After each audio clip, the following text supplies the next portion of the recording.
PFL 2023 Championship. This is the weigh-in recap show, predictions, and the betting breakdown. Really looking forward to talking about each of the matchups on this card after seeing the fighters on the scales. So make sure you guys smash that like button. If you're new to the channel, subscribe.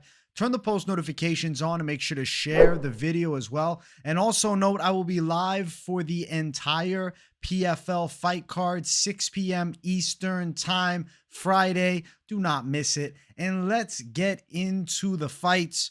We're going to start it off with the championship final in the featherweight division. We have Jesus Pinedo versus Gabriel Alves Braga.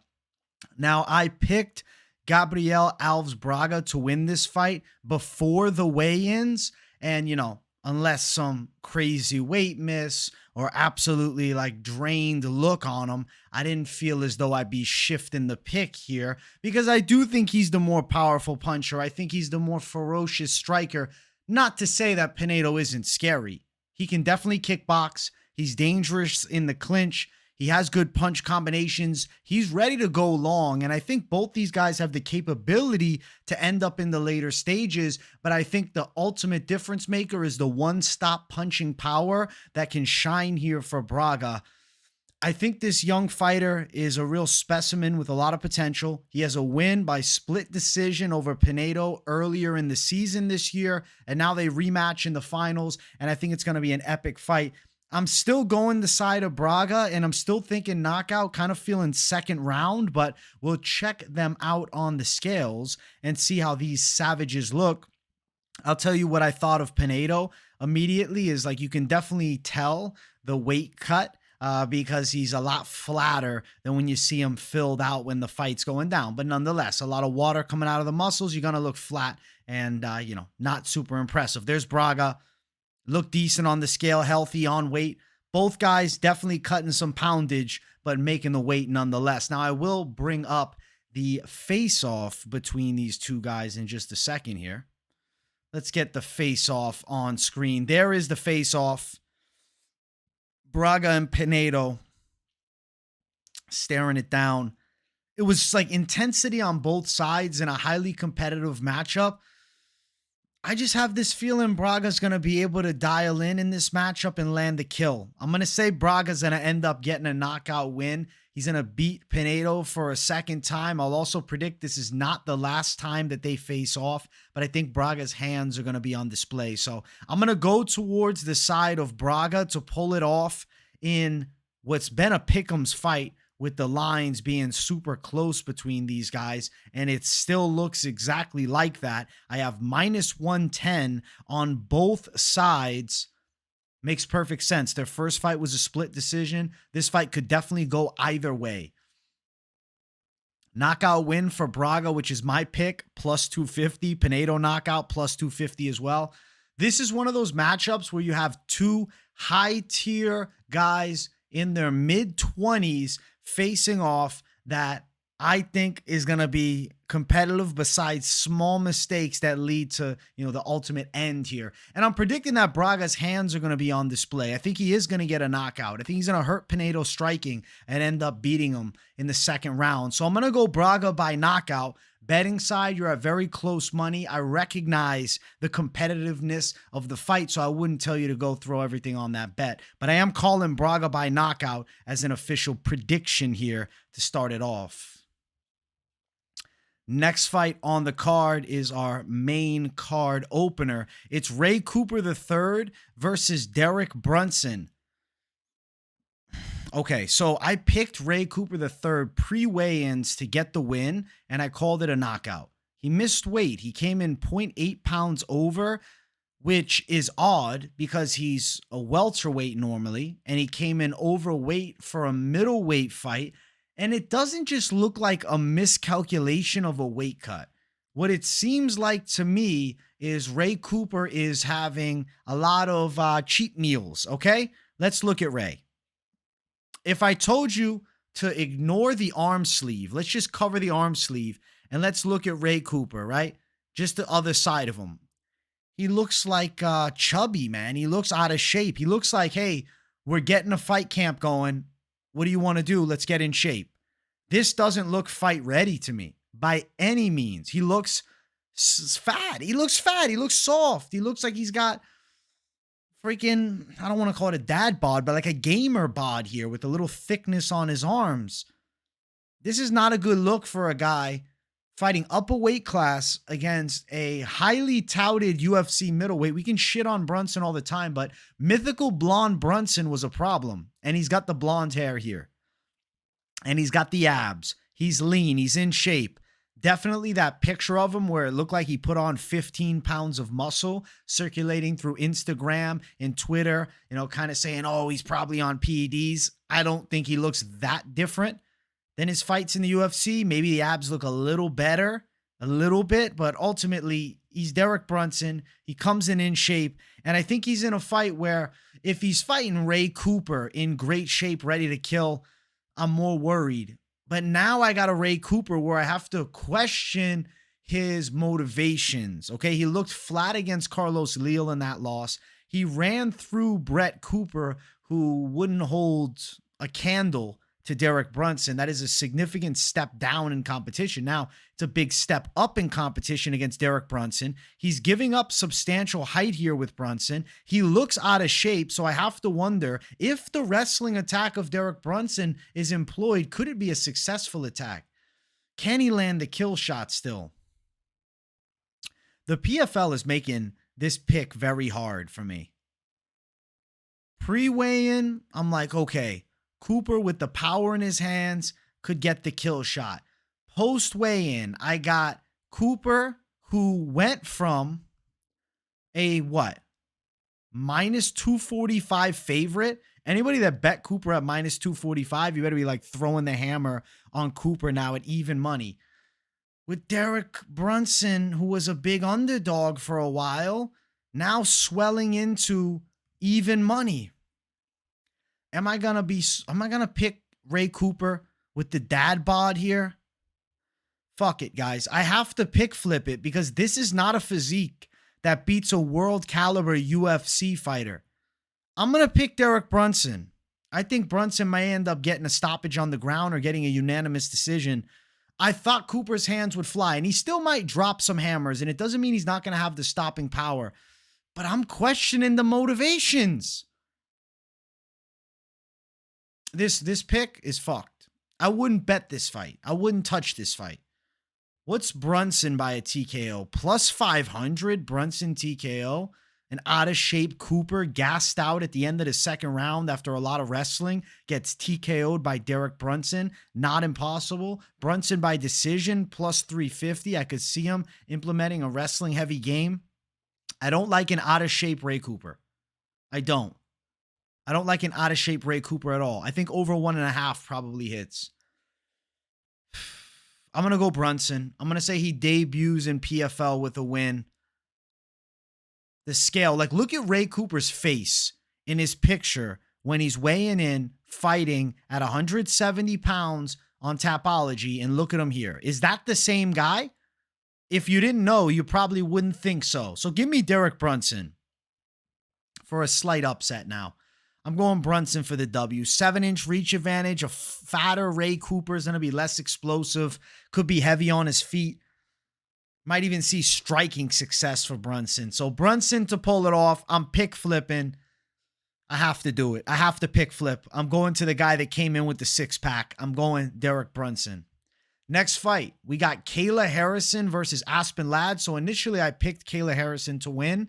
And I'm not going to be swayed by the scales here by any means, but I'll note that, Kayla Harrison, first time at 150 here after fighting at 55. There's Aspen Ladd, who looks okay. There's Kayla Harrison, who's got good biceps. She looks in good shape. She really should be able to beat Aspen Ladd. I mean, if she loses this fight, that is a derailing of her entire hype train and hurts her chances significantly in getting like a cyborg fight. This is supposed to be a tune-up. This is supposed to be a softball. She's supposed to hit this out of the park.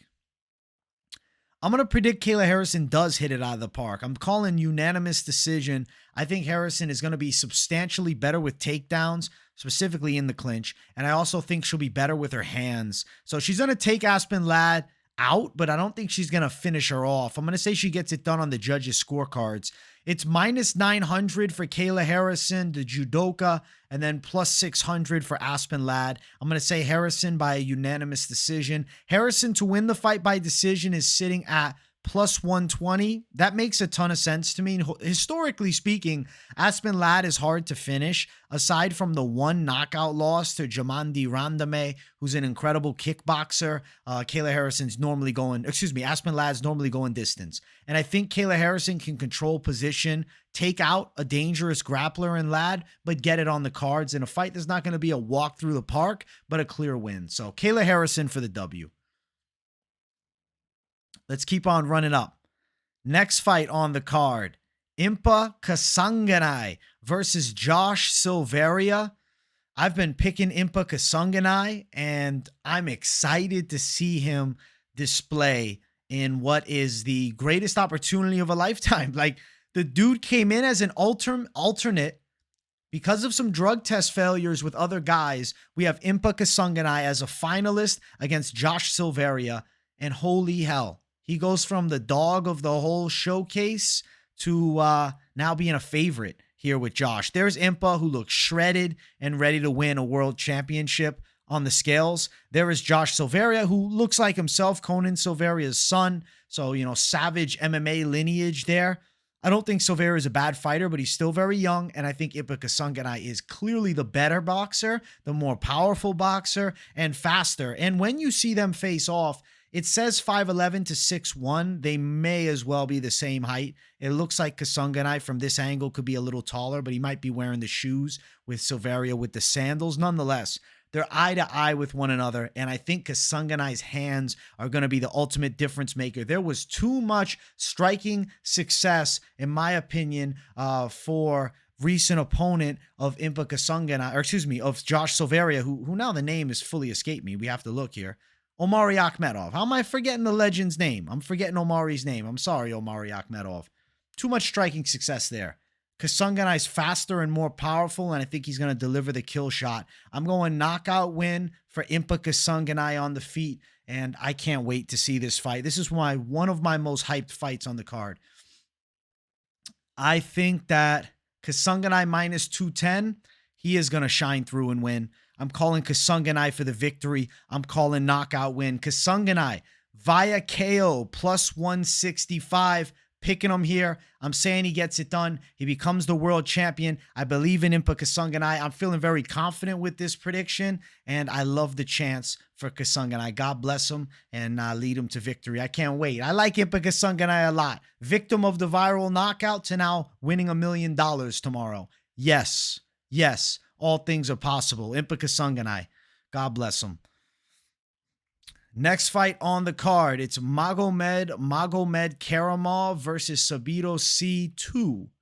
So interesting notes about this fight. Well, initially, right, my pick is Magomedkerimov, but interesting note is this is a rematch, and Magomedkerimov's wrestling was, a reason that Sadibou Sy works with Extreme Couture and has dialed in his wrestling. We know Sadibou Sy is not an easy guy to take down and wrestle with. His kickboxing is very solid, but something that I'm also considering is Magomedkerimov catching kicks, the potential improvements for Magomedkerimov, and the fact that I think he can strike with the likes of Sadibou Sy as well, because Magomedkerimov's a good kickboxer with the Dagestan wrestling.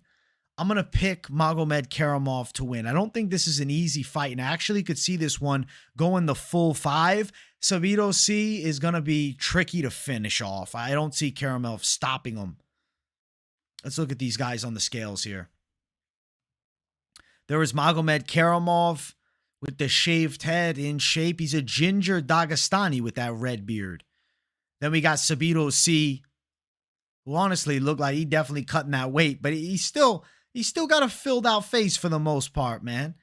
He looks ready to kill. He's got a big jaw. That jaw is hard to knock unconscious, and I don't see Magomedkerimov being the guy that chins him. I think Magomedkerimov gets a very hard-fought win over an extremely good fighter in Sadibou Sy. And there's the face-off. Sadibou Sy, also last year's champion. Something to note as well. He's looking for another $1 million. Magomedkerimov, a former champion and millionaire. I'm going to pick Magomedkerimov to beat him a second time. I'll say that he gets a decision. I'll say it's an extremely hard fight that goes the full 5, 48, 47, 49, 46 with multiple competitive rounds, and he gets it done in a close battle. Minus 200 for Magomedkerimov as the favorite. Sadibou Sy plus 170 as the underdog. Magomedkerimov by a decision here in this fight is plus 160. I do think he gets a decision. I think we have a good chance of going over 2.5 at minus 205 as well. I like Magomedkerimov to get the win. He's the favorite in this fight, but it's a close fight. But nonetheless, even though I see it as competitive, and if you're betting it, you'll sweat it, Magomedkerimov will be victorious at the very end, getting it done on the judges' scorecards. I don't see Magomed getting caught with some big looping shot like Ray Cooper knocked him out with a hook. I think he's going to be pretty technical with his stand-up. Risk management on point and mixing in takedowns, especially catching kicks. So we're going with Magomedkerimov for the win. Next fight on the card, the ladies going after it in our featherweight championship final. It's Larissa Pacheco versus Marina Mokhnatkina. Mokhnatkina. It's so hard for me to say that last name. I try and practice it beforehand and I still botch it, so I apologize. Larissa Pacheco is going to be my pick over Mokhnatkina. I think that, I'm sorry, I'm laughing at myself with this pronunciation. Let's just call her Marina. I think Larissa Pacheco is going to destroy her. I think this is a one-round fight. Pacheco's 6 years younger. I think she's a ferocious fighter on the feet. She's got very good kickboxing, a competent jiu-jitsu game, powerful punching. She can bring an onslaught with heavy punches and kicks. Like, I see her attacking and letting hands fly. I see her doing damage. I don't think Marina has much. Let's check these girls out on the scale here. Let's look at these ladies. There is Larissa Pacheco, sick neck tat, in shape, ready to kill. And then there is Marina Mokhnatkina, who looks okay on the scale.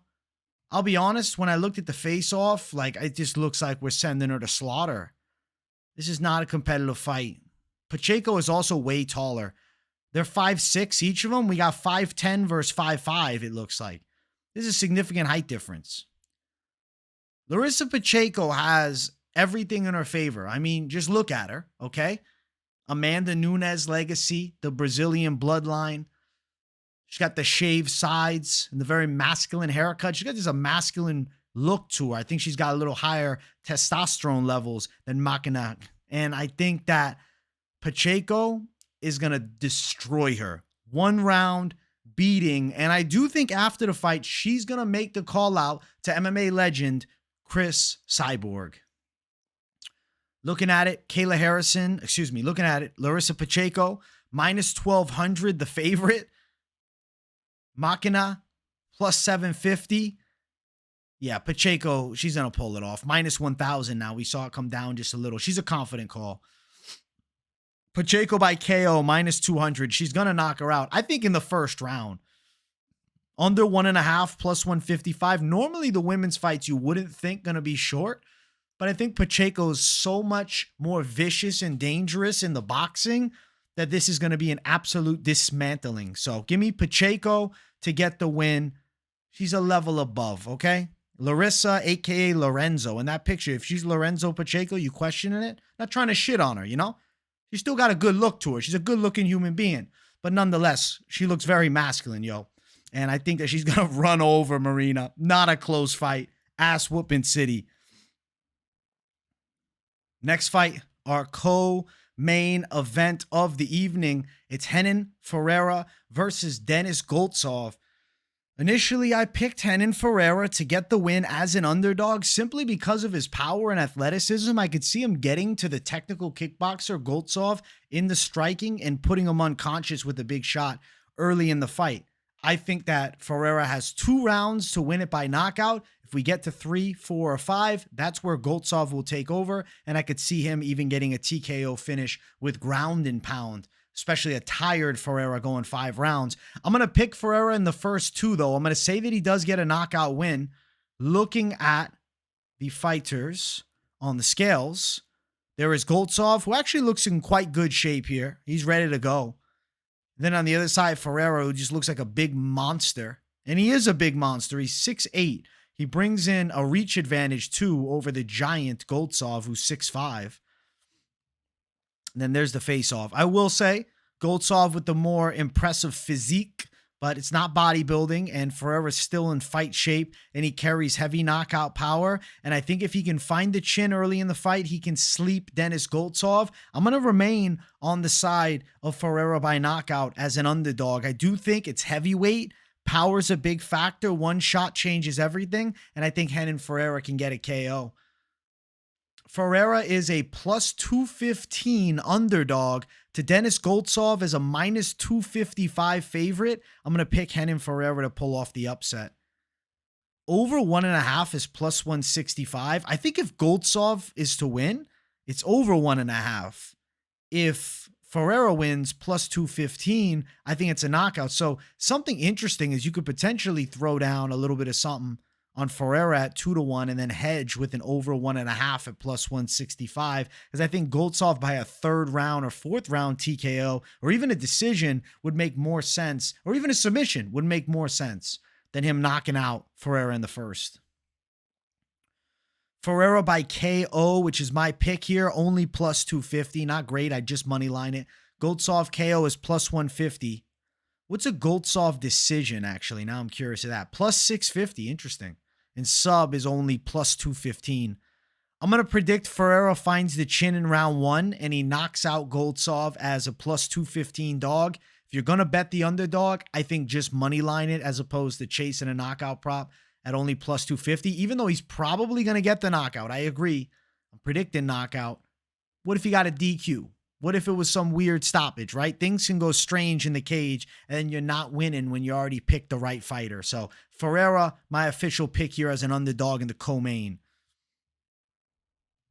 Main event of the evening. If you guys haven't yet, make sure you smash that like button. If you're new to the channel, subscribe, and let me know what you think about the PFL predictions. Do you enjoy the PFL coverage? Because I would like to bring more heat with PFL next season, specifically that PFL versus Bellator championship card. And the reimagined Bellator intrigues me to cover as well. So definitely let me know in the comments if you guys want to see that. Clay Collard, Oliver Aubin-Mercier. I think OAM's going to be the winner, guys. He's last year's winner. He's so technically sound and he's on fire right now. Look at the win. Bruno Moreno, knockout. Anthony Romero, knockout. Unanimous decision over Shane Burgos. Collard coming off a war with Shane Burgos, and he won that fight. Stevie Ray, knockout. Ray's a savage, who Oliver Aubin-Mercier beat last season in the finals. Nika Shawo beating him by a decision. The loss to Alex Martinez now, we're looking at a while back. We're looking at last season, and it was a split. I think that Oliver Aubin-Mercier is going to be technical. I think he's going to mix in grappling. He's going to land takedowns in this fight. And I think we're forced into the full 5 where Clay Collard is going to dig deep. And I expect some huge flurries of punches from him and nonstop trying to win the fight. But OAM's technical tools are just going to be vastly superior. And I think that's going to get him the win. Hard fight for OAM. He's fighting a guy that is going to bring hell to him, but a guy that he's going to beat. 49-46, 50-45. Oliver Aubin-Mercier is the 2023 PFL champ by a unanimous decision. And damn, leaving the UFC and getting to PFL, best thing that could have happened for him because he's about to have $2 million. Let's look at these guys on the scales. Let's look at these savages on the scales, I should say. There is OAM. When I'm talking about savage, I got Mr. 1980s with the shades. You wouldn't think he's a savage, but he is. I mean, I guess if you see the ears, you'd be like, all right, he looks like he does some damage in training. And then we got his opponent, Clay Collard, who definitely looks savage and psychotic, rocking the fireman's mustache well for Movember. Respect to him. But ultimately, I think that the better technician is going to be OAM, and he's going to win the fight with the better skill set. That's what I got to call OAM for the win. We'll look at these guys facing off here. There they are. OAM a little taller, a little longer, a little more ripped, more muscle on him. I think that muscle is really going to come in handy in grappling. Clay Collard can box with anybody in PFL. But I think that OAM is going to mix it up so nicely on him. and he's going to pull off a hard-fought decision over a gutsy underdog in Clay Collard. The call is going to be Oliver Aubin-Mercier, the PFL champion once again. Minus 260 for OAM, plus 220 for Clay Collard. I'm going with the favorite here. I think we're going over 2.5 at minus 155. I do think we go distance. It's minus 110 for that. Oliver Aubin-Mercier by decision is plus 165. I like OAM to win. I like OAM by decision. Do I love the bet of the prop? No, but it's possible to hit. Throw a little something on it if you're looking to bet it. Money line is where the highest confidence lies here at minus 260. And I do think we're going over as well with two extremely skilled guys bringing the heat. Going with OAM to become the champion. He is the main event pick. And damn, I'm excited for this PFL card, the championship card. I'm looking forward to the fight companion, but I'm not done yet. Not yet. The final segment, we got parlays. Okay, so Chris Wade, Bubba Jenkins was canceled, just so you guys know. If you didn't know, well, now you know at the start of the parlay segment. That's why you got to stay for the whole show. Okay, so who do I want to throw on my parlays? So I've heard the whispers. It's Impa Kasanganay. I believe he will win. Larissa Pacheco, I believe she will win. Minus 130. Aspen Ladd, Harrison over Aspen Ladd. Now you're at about plus 100, or at least close to it, minus 100. You don't like that lineup, I understand. So then we could go towards OAM at the top, plus 144. You don't like OAM at the top, okay? How about Magomedkerimov? This is more nerve-wracking, though. I like OAM. I like OAM, Pacheco, and Kasanganay to win. A three call there. I like the 3 call in that one. Now, if you want to get a little bit crazier, you throw in a slight underdog in Derek Brunson, plus 110. Now you got plus 412. I'm cool with that one. You think Kayla Harrison's going to win? Throw her in. Now you got plus 476. Renan Ferreira is definitely a risk. What about just for value? We go over 1.5. Just out of curiosity, plus 1329. I know I'm picking Ferreira by knockout, but like that over 1.5, if Goltsov's to win, that's how he gets it done. And I'm calling it a 50-50 fight, so I don't hate that. Plus 1329. This is an interesting call. This is a very interesting parlay, guys. See if you, if you remove OAM, you still have plus 932 as well. Don't like him, just go Ferreira plus 1715 if you don't like that over 1.5. But Kasanganay, Pacheco, Brunson, Harrison, OAM. Take out OAM, you still got plus 316. And you're throwing in a little close money dog action with Derek Brunson. I'll tell you guys, with PFL, I'd be extra cautious. I'd be cautious with all betting. But PFL, championship card, we got the debut in Brunson. Historically, the UFC guys are taking some L's over in PFL.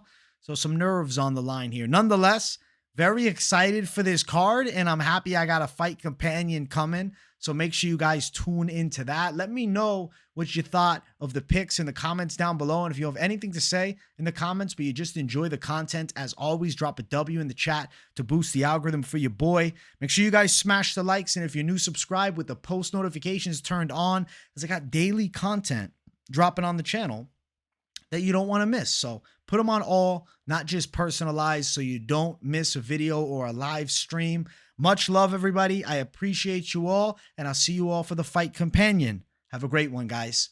Peace.